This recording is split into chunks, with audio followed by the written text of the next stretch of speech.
Bom dia, vamos começar nossa aula então de filosofia. É, a gente, como eu já falei para vocês, vai trabalhar agora o conhecimento científico, certo?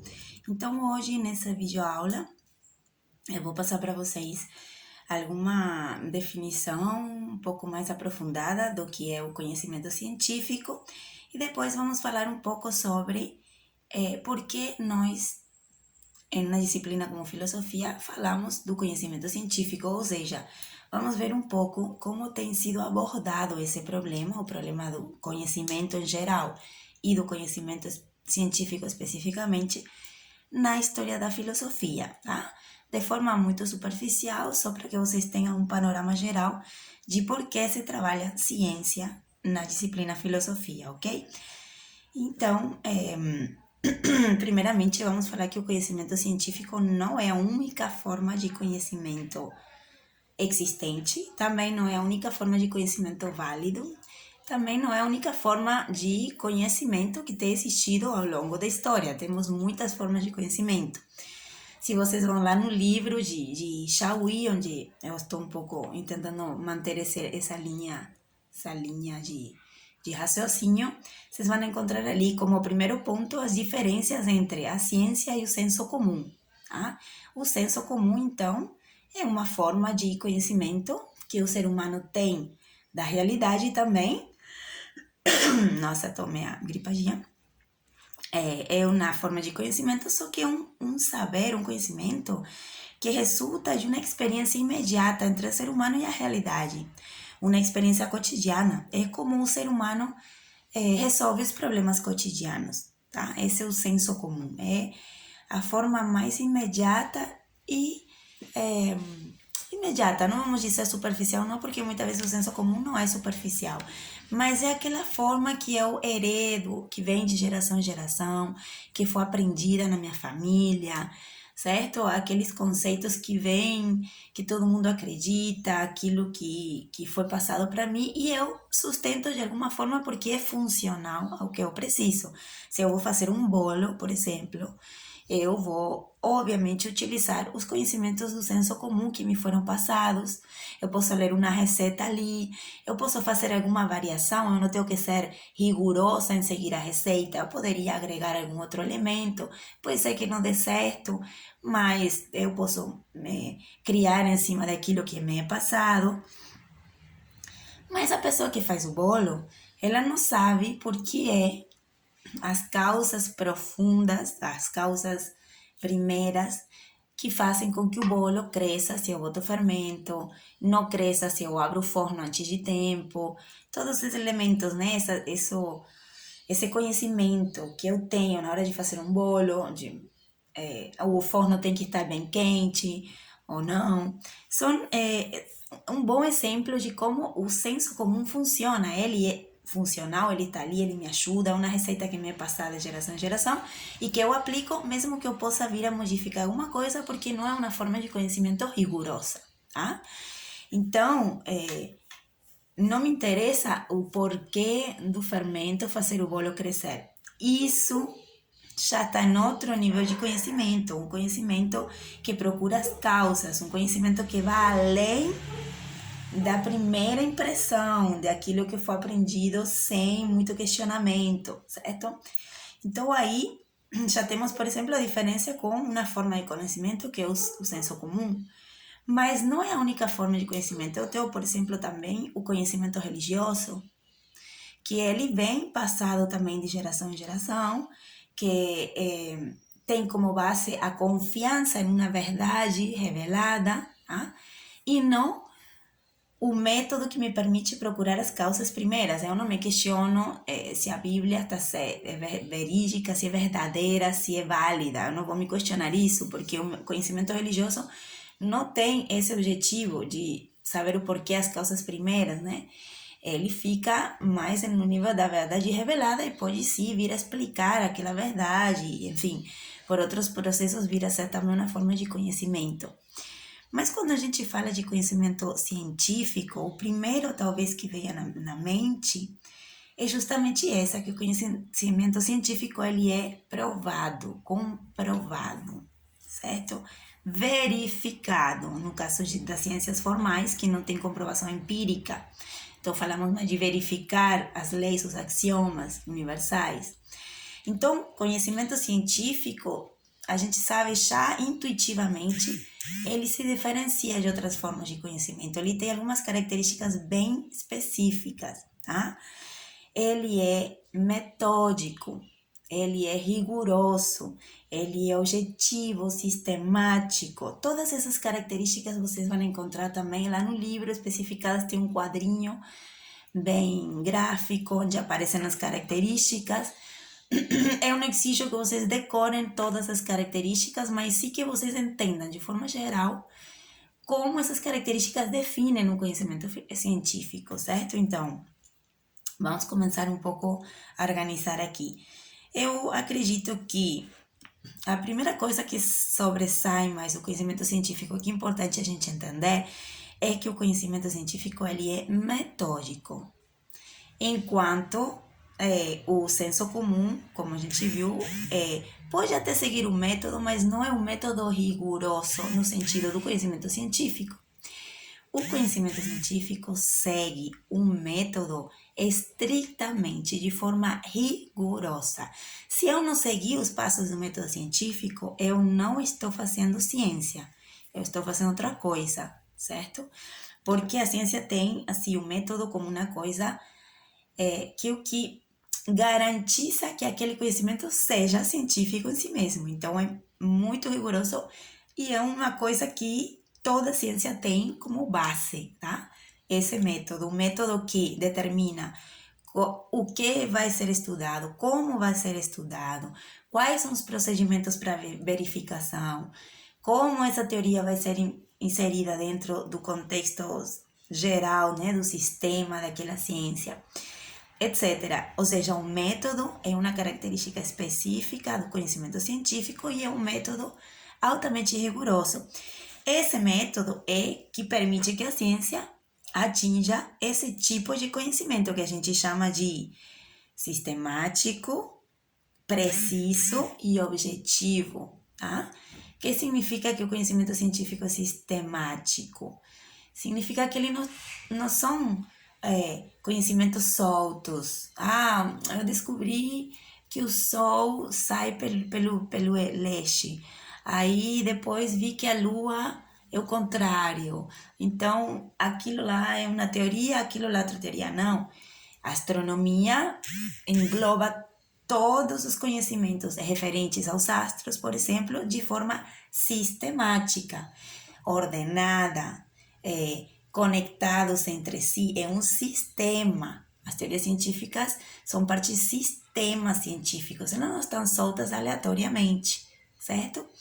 Então, quando eu, por exemplo, vou fazer ciência, imaginemos que eu vou estudar química, eu não vou chegar do nada, certo? Eu já vou ter um método que vai ser aprendido, vou ter que seguir rigorosamente, e eu vou ter um sistema organizado de teorias, de conceitos, de axiomas, princípios básicos, ao qual vou ter que aderir, eu vou ter que, pelo menos, conhecer, tá? Eu posso depois, com minhas experiências, vir a mostrar, como aconteceu muitas vezes ao longo da história, que aquele sistema científico era falso, não condizia com a realidade. Mas para eu ser considerado científico naquela área, pelo menos eu vou ter que conhecer aquele sistema. Então, a ciência é sistemática, a ciência é precisa, porque ela chega a enunciados precisos que descrevem ou explicam as causas ou aprofundam naquele conhecimento específico, tá? Sobre determinada dimensão da realidade. Conhecimento científico, ele não chega e fala bom, o sol tá lá e às vezes ele faz aquele percurso e se esconde por lá. Não, isso é uma coisa imprecisa, assim, muito rigor, não é científico. Para que seja científico, eu tenho que explicar de forma precisa o ponto da realidade que eu estou estudando, certo? E essa precisão vai acompanhado de uma outra característica que é a objetividade, certo? O que significa ser objetivo? A gente vamos entender objetividade como contrário à subjetividade, né? Objetivo vem de objeto, ou seja, a realidade que está sendo estudada. Subjetivo vem de sujeito, ou seja, o sujeito que estuda aquela realidade. Quando eu falo de conhecimento científico, eu tenho uma pretensão de objetividade. Eu não vou concordar, e a ciência não vai concordar, com que o sujeito de conhecimento, ou seja, o cientista, chegue e fale, olha, o Sol, vamos botar de novo o exemplo do astrônomo que estuda o Sol, ai, o Sol é tão bonito, eu me sinto tão bem quando olho para ele. Isso não é científico. Por que não é científico? Porque é subjetivo, é uma impressão minha, é uma forma que eu enxergo aquela realidade, tá? Subjetiva da emoção, do sentimento. Isso, para o científico, não tem valor cognitivo nenhum, certo? O que significa não tem valor cognitivo? Massa saber o que você acha do Sol, né? Mas isso é um juízo de outro tipo de juízo. O juízo científico, o conhecimento científico, ele tem uma pretensão de descrever uma realidade, de dizer como a realidade é, de forma objetiva, não como eu me sinto frente àquela realidade, não como me contaram pelo senso comum ou como minha fé, minha igreja me diz que é a realidade. Não, eu tenho que ir a descrever a realidade como ela é. Por isso eu tenho que ter essa pretensão de objetividade, de olhar para o objeto sem que meus interesses, emoções, ideias preconcebidas, preconceitos e tudo isso que o ser humano carrega interfira na descrição daquela realidade que eu estou querendo descrever, certo? Então, a objetividade é também uma necessidade do conhecimento científico. Outra característica é a universalidade, certo? Que isso também vai da mão da objetividade. Se eu estou descrevendo a realidade como ela é, e parto da base, porque o conhecimento científico parte dessa base, como a gente vai ver a ciência ao longo da história, a gente vai entender um pouquinho melhor esse suposto do qual se parte, mas acho que todos vocês vão concordar que a realidade, ela segue regras universais, ela não é aleatória, certo? Eu posso, observando a saída do Sol, eu vou chegar a uma regra universal que acontece sempre, para todos os casos e em qualquer momento da história. Então, assim, a ciência, ela busca essas normas universais, ela tem uma pretensão de universalidade também, que obviamente ao longo da história a gente pode ver que algumas teorias depois foi demonstrada que não são tão universais, né? Aparecem aí as exceções, que às vezes vêm a modificar as teorias científicas, às vezes vêm a derrubar a teoria científica, mas ela chega a enunciados universais, que serão válidos para toda a realidade que aquela ciência está descrevendo em qualquer momento histórico, tá? Então, essa universalidade tem a ver com essa regularidade da natureza que o cientista pretende conhecer, né? Pretende atingir. Então, não posso chegar e dizer, não, o Sol sai em tal lugar e se esconde em tal lugar, aqui em Brasil, Bahia. Não sei como é. Geralmente, a ciência, ela vai procurar apreender aquele objeto, aquela realidade, da forma mais abrangente possível, pesquisando a maior quantidade de casos possíveis, na maior possibilidade, na maior variação de condições possíveis. Então, vai chegar assim a uma teoria que vai ser considerada universal, tá? Então, nesse sentido, a ciência, ela descobre essas relações universais da realidade e transmite isso através das suas teorias universais necessárias, tá? Essas relações, então, que ela descobre na natureza, se são universais, são necessárias, né? Elas acontecem de forma necessária na natureza. E são nessas relações de causa e efeito que a ciência vai procurar saber, certo? Para quê que a ciência quer saber essas leis universais? Bom, obviamente que ela tem o intuito de conhecer mais a realidade, uma tendência, uma característica do ser humano, conhecer, certo? Não é só através da ciência que o ser humano conheceu. O ser humano, ao longo da história, conheceu de várias formas, mas é é um motor que sempre movimentou o ser humano, o conhecimento, conhecer a realidade. Para quê? Para prever determinadas coisas, né? Para poder viver com maior segurança na natureza, prever o que vai acontecer, me prevenir, me proteger, me segurar e poder também, de alguma forma, controlar alguns fenômenos da natureza para que eles não caiam na minha contra, né? Então, a ciência tem, de alguma forma, esse objetivo intrínseco e primário, né? Que é conhecer a natureza para poder controlar ela, para poder prever o que vai acontecer e ter uma melhor qualidade de vida, né? No caso da medicina, todas essas descobertas científicas, né, atrás de vacinas, atrás de tratamentos para determinadas doenças, obviamente que tem como objetivo que o ser humano seja mais feliz, né? Aliviar o sofrimento humano, poder prever doenças, poder prevenir doenças, né? Então, esse é sempre o objetivo final. Final no sentido de primário, né? O objetivo mais essencial de todas as formas de conhecimento e também do conhecimento científico. Viver melhor, né? Viver de forma mais tranquila. Então, mais ou menos, eu acho que aí já temos bastantes características bem interessantes que definem um pouco o que é a ciência. Claro que tem outras características que ao longo das aulas a gente pode até trazer, mas de forma geral, então, eu posso dizer que o conhecimento científico, então, é um conhecimento que parte de um método rigoroso, que permite que a ciência atinja um tipo especial de conhecimento, que é um conhecimento sistemático, preciso, objetivo, que descobre essas relações universais e necessárias da natureza e que as conhece para poder prever, para poder controlar e levar o ser humano a uma vida mais prazerosa, menos sofredora, né? Então, que acontece?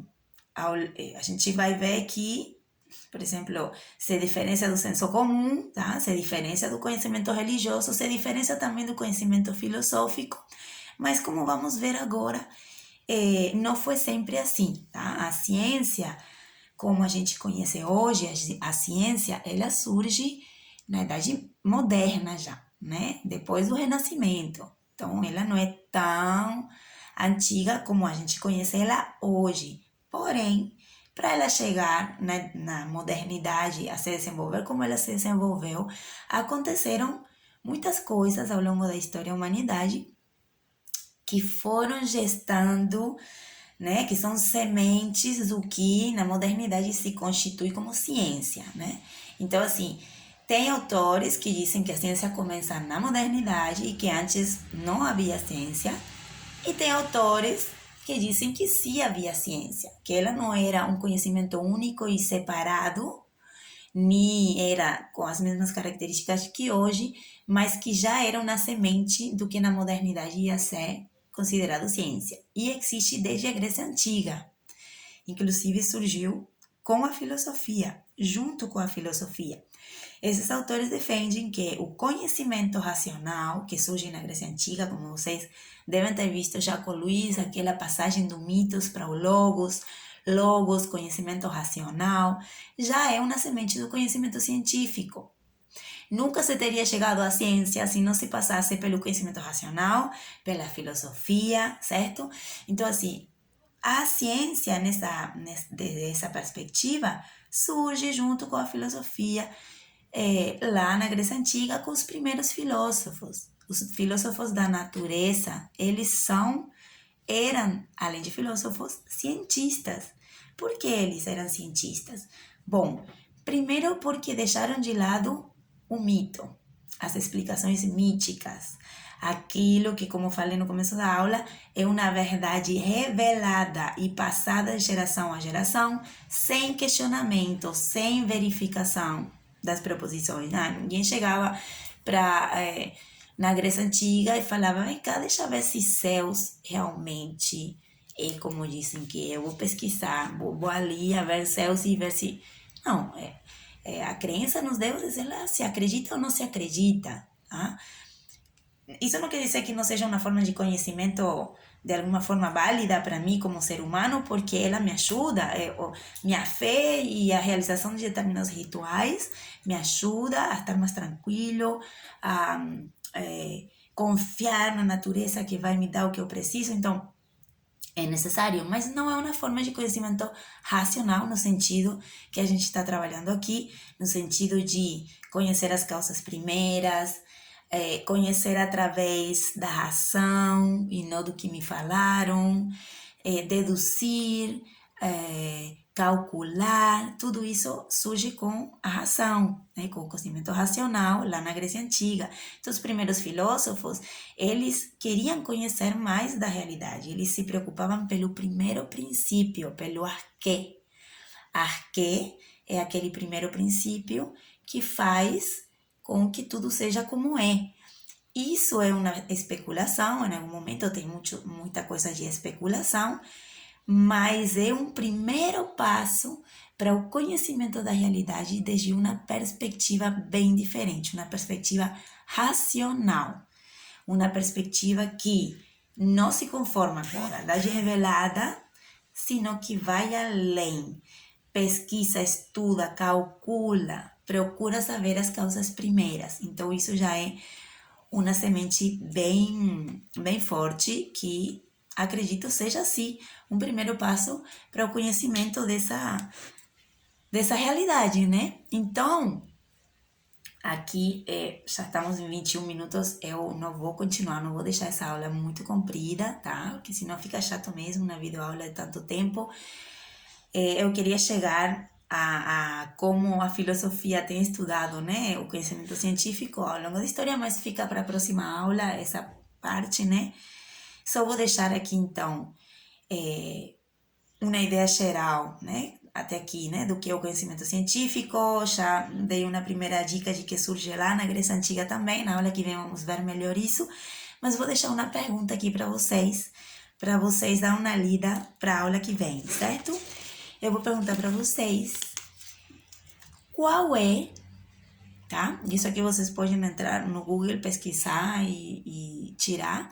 Qual é a área da filosofia que estuda o conhecimento em geral e o conhecimento específico em particular? Qual é a área da filosofia que estuda essa área essa dimensão humana que é o conhecer e o conhecimento científico especificamente? Então, bote lá no Google e trate de entender um pouquinho, então, além do nome, né? Não fique só